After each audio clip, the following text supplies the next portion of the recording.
ഗലാത്യ 3-ാം അധ്യായം 1 മുതൽ 29 വരെയുള്ള വാക്യങ്ങൾ. നിയമമോ വിശ്വാസമോ? കോശന്മാരായ ഗലീത്യക്കാരെ, യേശുക്രിസ്തു നിങ്ങളുടെ കൺമുമ്പിൽ ക്രൂശിതനായി ചിത്രീകരിക്കപ്പെട്ടിരിക്കെ നിങ്ങളെ ആരാണ് ആഭിചാരം ചെയ്തത്? ഇത് മാത്രം നിങ്ങളിൽ നിന്ന് അറിയാൻ ഞാൻ ആഗ്രഹിക്കുന്നു. നിങ്ങൾ ആത്മാവിനെ സ്വീകരിച്ചത് നിയമത്തിന്റെ അനുഷ്ഠാനത്തിലോ അതോ വിശ്വാസത്തിന്റെ അനുസരണം നിങ്ങളോട് പ്രഘോഷിക്കപ്പെട്ടത് വിശ്വസിച്ചതുകൊണ്ടോ? ആത്മാവിൽ ആരംഭിച്ചിട്ട് ഇപ്പോൾ ശരീരത്തിൽ അവസാനിപ്പിക്കാൻ മാത്രം കോശന്മാരാണോ നിങ്ങൾ? സഹിച്ചവയത്രയും വ്രതമായിരുന്നുവോ? തീർത്തും വ്രതം. നിങ്ങൾക്ക് ആത്മാവിനെ നൽകുകയും നിങ്ങളുടെ ഇടയിൽ അത്ഭുതങ്ങൾ പ്രവർത്തിക്കുകയും ചെയ്യുന്നവർ അങ്ങനെ ചെയ്യുന്നത് നിങ്ങളുടെ നിയമാനുഷ്ഠാനം നിമിത്തമോ അതോ നിങ്ങളോട് പ്രഘോഷിക്കപ്പെട്ടത് വിശ്വസിച്ചതുകൊണ്ടോ? അബ്രഹാം തന്നെയും ദൈവത്തെ വിശ്വസിച്ച് അത് അവന് നീതിയായി പരിഗണിക്കപ്പെട്ടു. അതിനാൽ വിശ്വാസമുള്ളവരാണ് അബ്രഹാമത്തിന്റെ മക്കളെന്ന് നിങ്ങൾ മനസ്സിലാക്കണം. വിജാതിയരെ വിശ്വാസം വഴി ദൈവം നീതീകരിക്കുമെന്ന് മുൻകൂട്ടി കണ്ടുകൊണ്ട് വിശുദ്ധ ഗ്രന്ഥം നിന്നിൽ ജനതകളെല്ലാം അനുഗ്രഹീതരാകുമെന്ന സദ്വാർത്ത നേരത്തെ തന്നെ അബ്രഹാമത്തെ അറിയിച്ചുകൊണ്ട് ആകയാൽ വിശ്വാസമുള്ളവർ വിശ്വാസിയായ അബ്രഹാമത്തോട്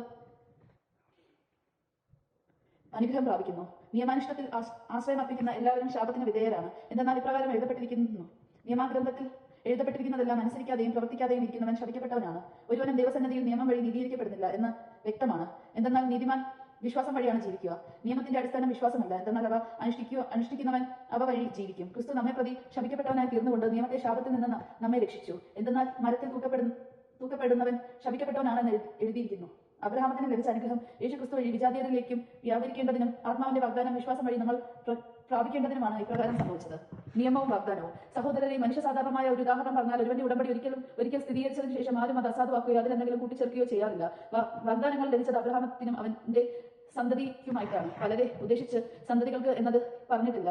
പ്രത്യുത ഒരുവനെ ഉദ്ദേശിച്ച് നിന്റെ സന്തതിക്ക് എന്നാണ് പറഞ്ഞിരിക്കുന്നത്. അത് ക്രിസ്തുവിനെ ഉദ്ദേശിച്ചാണ്. ഞാൻ പറയുന്നത് ഇതാണ്: 430 വർഷങ്ങൾക്ക് ശേഷം നിലവിൽ വന്ന നിയമം ദൈവം പണ്ട് തന്നെ സ്ഥിരീകരിച്ച ഉടമ്പടിയെ, വാഗ്ദാനത്തെ നീക്കിക്കളയത്തക്ക വിധം അസാധുവാക്കുകയില്ല.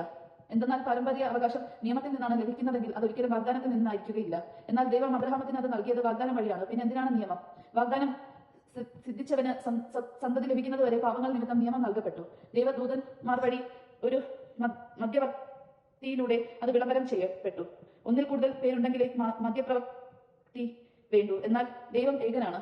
നിയമത്തിന്റെ ഉദ്ദേശം അങ്ങനെയെങ്കിൽ നിയമം ദൈവത്തിന്റെ വാഗ്ദാനങ്ങൾക്ക് വിശുദ്ധമാണോ? ഒരിക്കലുമല്ല. എന്തെന്നാൽ ജീവദായകനായ ഒരു നിയമം നിലവിലുണ്ടായിരുന്നെങ്കിൽ നീതി തീർച്ചയായും ആ നിയമം വഴി ഉണ്ടാകുമായിരുന്നു. എന്നാൽ യേശുക്രിസ്തുവിനുള്ള വിശ്വാസം വഴി വിശ്വാസികൾ വാഗ്ദാനം പ്രാപിക്കേണ്ടതിന് എല്ലാവരും പാപത്തിനതീതരാണെന്ന് വിശുദ്ധ ഗ്രന്ഥം പ്രഖ്യാപിച്ചു. വിശ്വാസം ആവർത്തിക്കുന്നതിന് മുൻപ് നമ്മൾ നിയമത്തിന്റെ കാവലായിരിക്കുന്നു. വിശ്വാസം വെളിപ്പെടുത്തുന്നതുവരെ നിയന്ത്രണാധീനരായി കഴിയുകയും ചെയ്തു. തന്നിമിത്തം നമ്മൾ വിശ്വാസത്താൽ നീതീകരിക്കപ്പെടേണ്ടതിന് ക്രിസ്തുവിന്റെ ആഗമനം വരെ നിയമം നമ്മുടെ പാലകനായിരുന്നു. ഇപ്പോഴാകട്ടെ വിശ്വാസം സമാഹിതമായ നിലയ്ക്ക് നമ്മൾ പാലകന് അധീനരല്ല. പുത്രത്വവും അവകാശവും. യേശുക്രിസ്തുവിനുള്ള വിശ്വാസം വഴി നിങ്ങൾ എല്ലാവരും ദൈവപുത്രന്മാരാണ്. ക്രിസ്തുവിനോട് ഐക്യപ്പെടുവാൻ വേണ്ടി സ്നാനം സ്വീകരിച്ചിരിക്കുന്ന നിങ്ങൾ എല്ലാവരും ക്രിസ്തുവിനെ ധരിച്ചിരിക്കുന്നു. യഹൂദനെന്നോ ഗ്രീക്കുകാരനെന്നോ അടിമയെന്നോ സ്വതന്ത്രനെന്നോ പുരുഷനെന്നോ സ്ത്രീയെന്നോ വ്യത്യാസമില്ല.